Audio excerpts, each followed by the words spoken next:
The docking bay of Nexus Prime was a cathedral of order. Beams of silver light traced the floor, guiding cargo drones into precise lanes. Alien crews in color-coded uniforms marched in perfect formations, their every movement rehearsed from years of drilled procedure. Overhead, the Concorde's emergency lights flickered crimson, signaling a reactor surge on one of the arriving freighters. The bay froze. Valence supervisors shouted protocol codes. The six-eyed Saurus scribes opened rule slates, scrolling through hundreds of regulations. Technicians of the insective were clattered in panic, trying to match safety guidelines with the unfolding disaster. Only one man kept moving. Captain Elias Mercer, coffee cup in hand, strolled down the ramp of his ship, Odyssey. His boots rang casually on the deck as the freighter's warning klaxon screamed. Instead of grabbing a datapad or chanting a code phrase, he muttered, "Relax. It's just Tuesday." The freighter jolted, sparks spraying from its thrusters. One engine coughed fire. The Valen commander barked an order to evacuate the bay. The aliens scattered, clutching their manuals. Mercer set down his cup, jogged to the nearest terminal, and keyed in commands. The system locked him out. Humans weren't certified for that console. He swore, darted to a nearby emergency hatch, and pulled the manual release. Hydraulic steam hissed. He yanked free a bypass lever no alien ever touched without authorization. Sparks rained down. The freighter groaned, listing dangerously. Mercer grabbed a loose cable, stripped the cover with his teeth, and jammed it into an override socket. The docking clamps locked hard. The freighter steadied, engines whining down. Silence swallowed the bay except for Mercer's quick breath. He dusted his hands. See? Simple. No need for 300 pages of guidelines. The aliens stared. To them, he looked like a lunatic, a reckless primate who had just played roulette with a freighter reactor. To Mercer, it was another day on the job. From the shadows of the bay, a tall figure approached. Commissioner Quardros, safety overseer of Nexus Prime, moved with the precision of his species. The Valen's ridged armor gleamed under the bay lights. His eyes, four cold orbs like black glass, fixed on Mercer with disdain. "Captain Mercer," Kvar said, voice low but sharp, "you have once again violated Concord safety statutes. Your interference could have caused a cascading detonation. Or," Mercer replied, retrieving his coffee, "it could have saved 100,000 tons of cargo and everyone in this bay. Which, if I'm not mistaken, it did." Kvar's mandibles clicked in irritation. "The human's exemption from safety briefings is a stain on this institution. Your improvisation is chaos. We thrive on procedure, not accident." Mercer smirked. "And yet here we stand. Freighter intact. No casualties. You're welcome." A murmur rippled through the alien crews. Some looked at Mercer with resentment, others with something like admiration. Humans had earned their bizarre exemption after decades of proving that, when systems collapsed, they didn't freeze, they acted. Where most species were paralyzed by the weight of rules, humans found a path, even if it was reckless. Kvar drew closer. "Your kind gambles with survival. The Concord is not a casino. Depends who's dealing the cards." Mercer shot back. Before Kvar could reply, the station's emergency sirens roared again, this time in a deeper tone. Red banners filled the hollow screens overhead. "Alert, Mining Colony Alpha 7.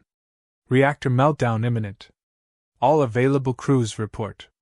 Gasps filled the bay. The Saurus scribes began reciting evacuation protocols. The insective were unfolded long appendages, scrolling through checklists. Panic shimmered beneath the orderly surface. Mercer set down his cup for good. "That's not a drill." Kvar stepped into his path.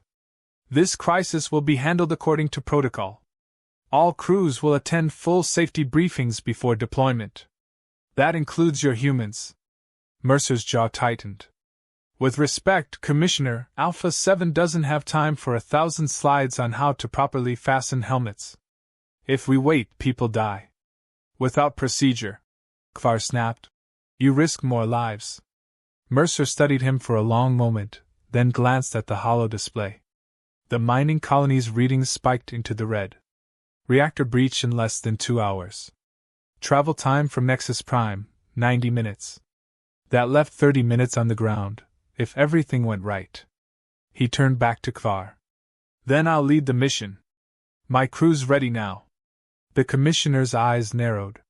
You dare suggest? I don't suggest, Mercer cut in.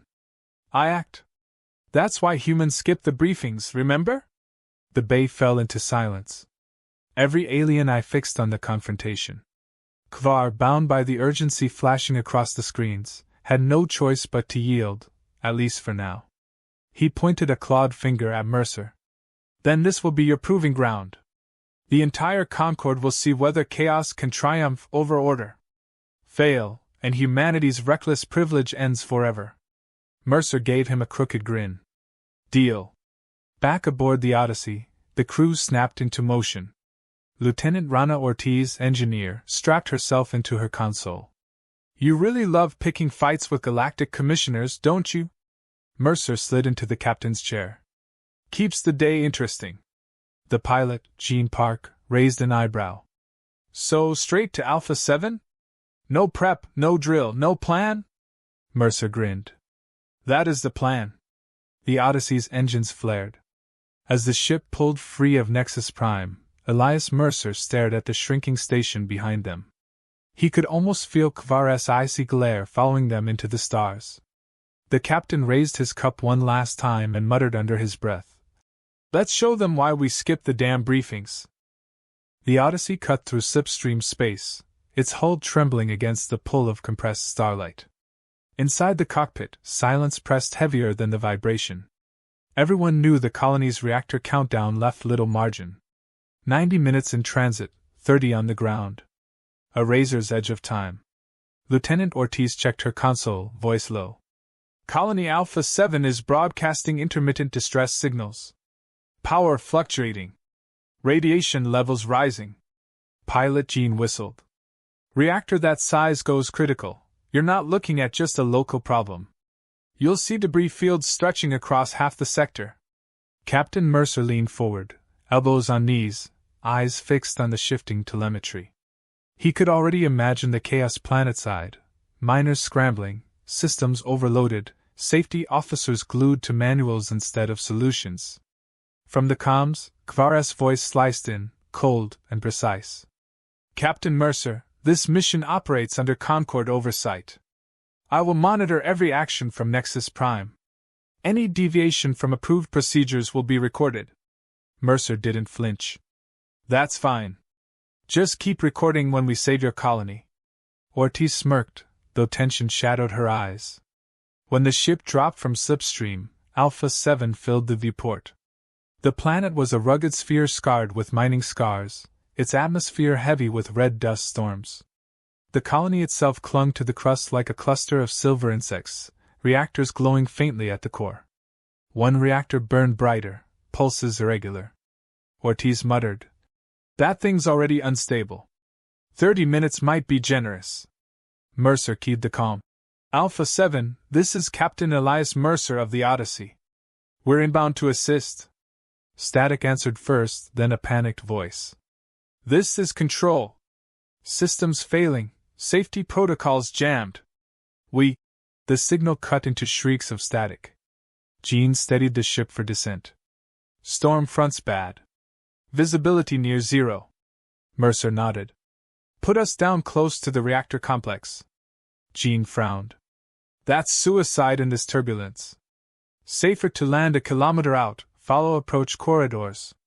Safer, yes, Mercer said, buckling his harness. But slower. We don't have slower.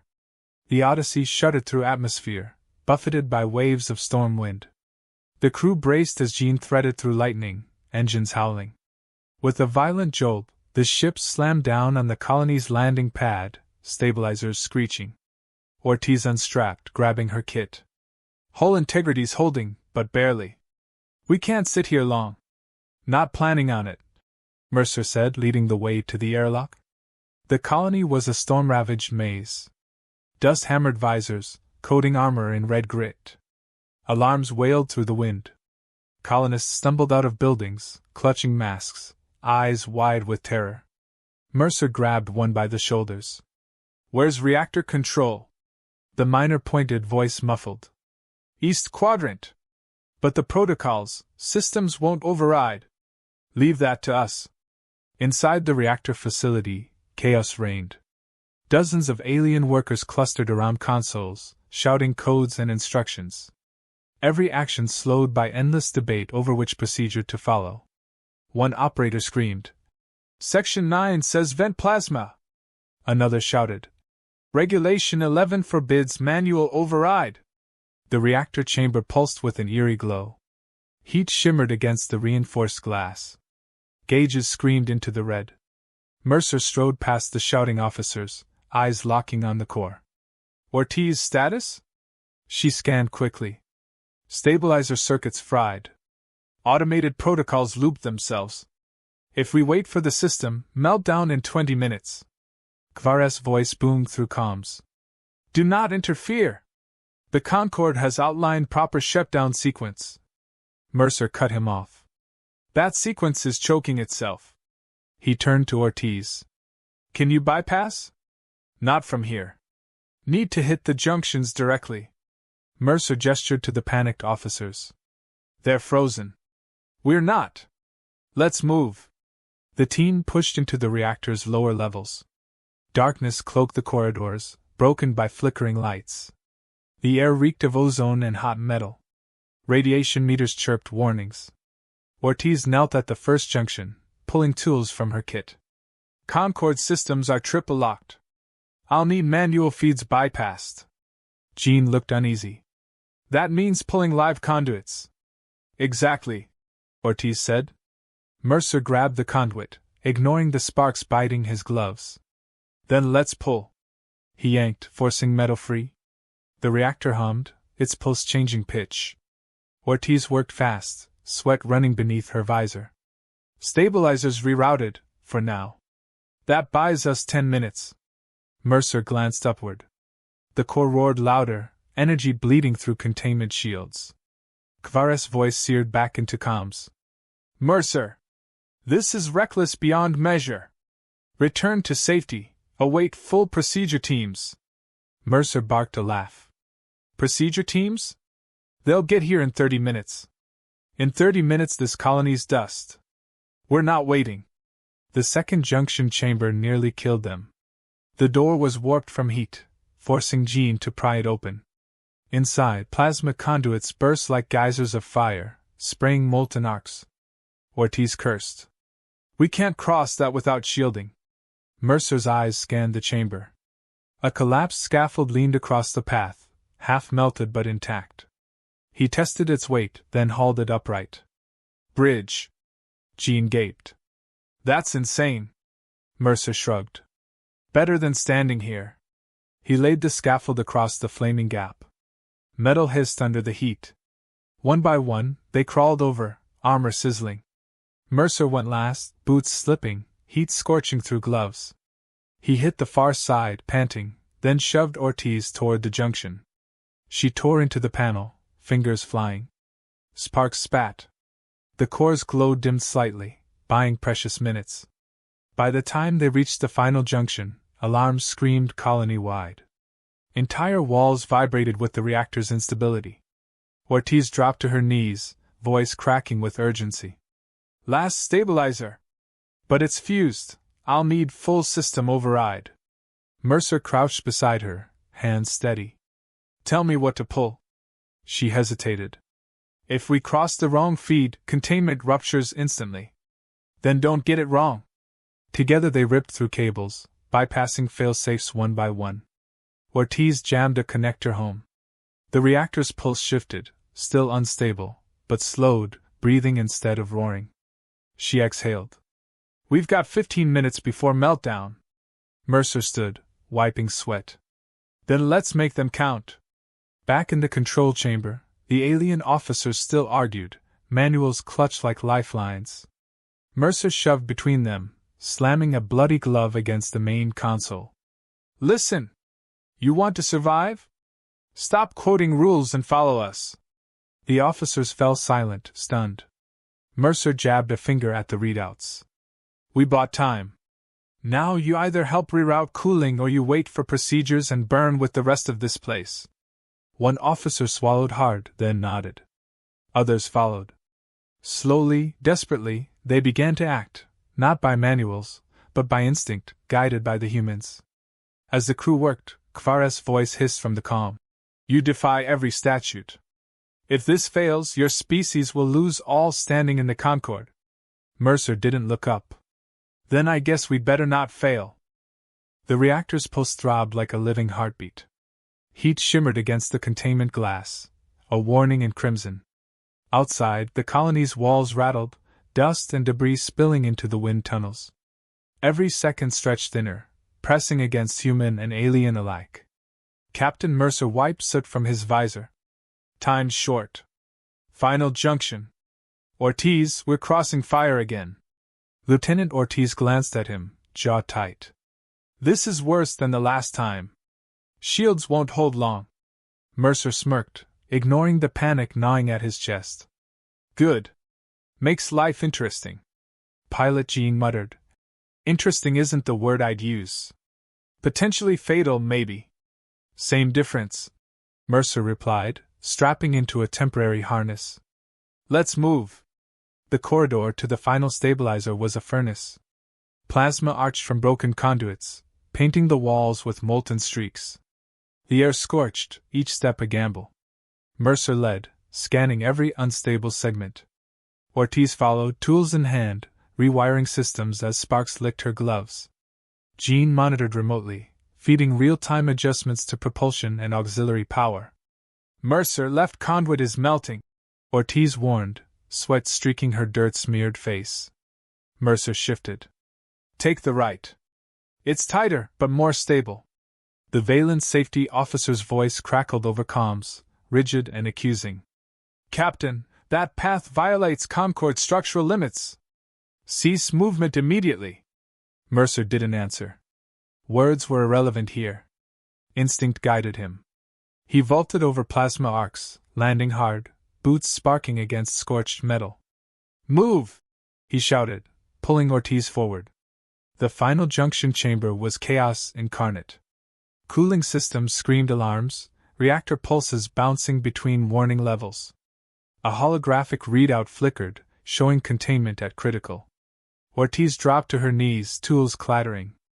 I can reroute, but someone needs to manually stabilize the flux regulator. Mercer set his jaw. I volunteer. Ortiz's eyes widened. It's exposed. You'll burn in seconds if it surges. Then it better not surge, Mercer said, already moving toward the regulator, heat licking his armor. Sparks jumped as he jammed a hand into the console, fingers pressing against live circuits. Outside, the alien crew froze in terror. Their technicians shrieked warnings. Sora scribes flailed, desperately trying to follow regulations that had no solutions for this level of chaos. The humans, however, flowed like a single organism. Ortiz's fingers danced over conduits, rerouting energy with precision. Jean adjusted auxiliary channels to prevent overloads. And Mercer, grounded in instinct, fought the reactor's pulse hand to hand, feeling its rhythm, predicting surges. A massive flare erupted. Mercer's visor smoked. Ortiz yelled, "Regulators unstable!" Mercer gritted his teeth. "Then I'll stabilize it myself." He yanked a lever that no Concord procedure ever authorized. The chamber shuddered violently. Sparks flew. Heat clawed at his gloves. But the reactor's pulse steadied, then slowed. The containment field glowed amber instead of red. Ortiz let out a shaky breath. "It's holding." You did it." Mercer wiped soot from his face. "We did it. All of us." Kvares' voice cut through the comms, trembling with barely concealed fury. "This defiance, this recklessness, you gamble with lives that are not your own." Mercer leaned on the console, breathing hard but calm. "Gamble? No. We survived. That's the difference." A Valen technician finally spoke, hesitantly. "Captain, we followed your lead. It worked. Mercer's grin was quick, sharp. Welcome to the human method. Think fast, move faster, survive. The alien crew exchanged glances. Fear tempered by all. Slowly, hesitantly, they began assisting, wiring, rerouting, following humans' improvisational commands instead of frozen manuals. The colony's emergency systems responded, life slowly returning to the stations that had moments before teetered on destruction. Minutes later, the last flux stabilizer clicked into position. The reactor's warning lights dimmed. Heat receded. Alarms settled into steady hums. The chamber was scorched and battered, but intact. Outside, the colony's walls trembled one last time, then held. Ortiz wiped her brow. We actually saved it. Mercer clapped her shoulder. Not we, all of us. Humans just happened to make it look easy. Jean exhaled, voice hoarse. I've never seen anything like that. Manuals would have had us here for hours, if we even survived that long. Mercer glanced toward the remaining alien officers. See? Sometimes, instinct beats procedure. Kvares' voice finally returned to the comms, measured, grudging. Captain Mercer, this record, your methods. They are effective. Perhaps, humans do possess a unique resilience. Mercer smirked, brushing dust from his gloves. Unique, yes. Skip the briefings. Trust instincts. Survive. That's why we exist. In the colony's control room, the alien officers were silent, stunned by the reality before them. Human improvisation had defied their calculations, their rules, their rigid sense of order. For a moment, the Concord's supremacy seemed fragile, brittle, unable to predict the unpredictable. Ortiz packed her tools. So, what now? Kvares going to be furious. Mercer shook his head. Let him be furious. We proved our point. Humanity earns its exemption not by following instructions, but by surviving when instructions fail. Jean added, You're crazy, but it works. Mercer gave a short laugh. It always does. He scanned the colony's reactor. Life hummed steadily now. Miners were moving, systems were online, and the panic in the eyes of the alien crews had shifted, fear replaced by respect, awe, and a reluctant admiration. Kvares' voice crackled one last time. Captain, this will be reviewed. But humans may retain exemption for now. Mercer leaned back, hands behind his head, smirking at the glowing reactor. For now, he echoed. And that's all we need. Ortiz shook her head. You really are impossible. Mercer laughed softly. Impossible is our specialty. That and surviving when everyone else freezes. The Odyssey's crew gathered their gear, the red dust settling around the colony. Outside, the twin suns set over jagged cliffs, painting the mining city in amber light. Human chaos had once again triumphed over procedure, leaving a galaxy full of rigid minds staring in disbelief at the one species allowed to skip safety briefings, and somehow survive. Mercer gazed at the horizon, letting the tension drain. Remember this moment, he said quietly. This is why we skipped the damn briefings. And for once, the Concord didn't argue.